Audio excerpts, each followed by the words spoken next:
नकल माफियाओं और पेपर लीक गिरोह की गतिविधियों पर अंकुश लगाने के उद्देश्य से उत्तर प्रदेश में नया कानून पारित हो चुका है।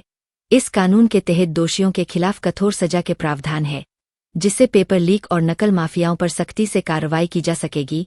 यूपी विधानसभा में यह नया कानून उत्तर प्रदेश सार्वजनिक परीक्षा अनुचित साधना का निवारण विधेयक 2024 पारित हो गया है।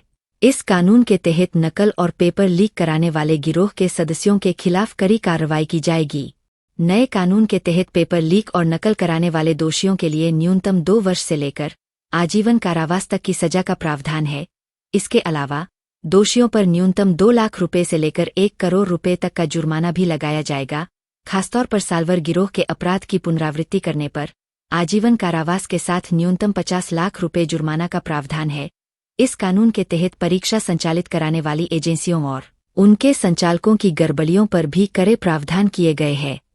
नए कानून के अंतर्गत दोषियों की संपत्तियां भी जब्त की जा सकेंगी। यह प्रावधान नकल माफियाओं और पेपर लीक गिरोह के सदस्यों पर वित्तीय दबाव डालने के उद्देश्य से किया गया है, ताकि वे अपनी अवैध गतिविधियों को छोड़ने पर मजबूर हों। पुलिस भर्ती और आरओएआरओ परीक्षा के पेपर लीक होने के बाद विपक्ष ने सरकार पर गंभीर सवाल खड़े किए थे। विपक्ष का कहना था कि सरकार नकल माफियाओं और पेपर लीक गिरोहों पर नियंत्रण रखने में असफल हो रही है।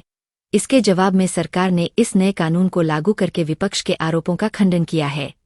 यह कानून जांच एजेंसियों के लिए भी मददगार होगा। इससे उन्हें नकल माफियाओं और पेपर लीक गिरोह के खिलाफ प्रभावी कार्रवाई करने में सहायता मिलेगी।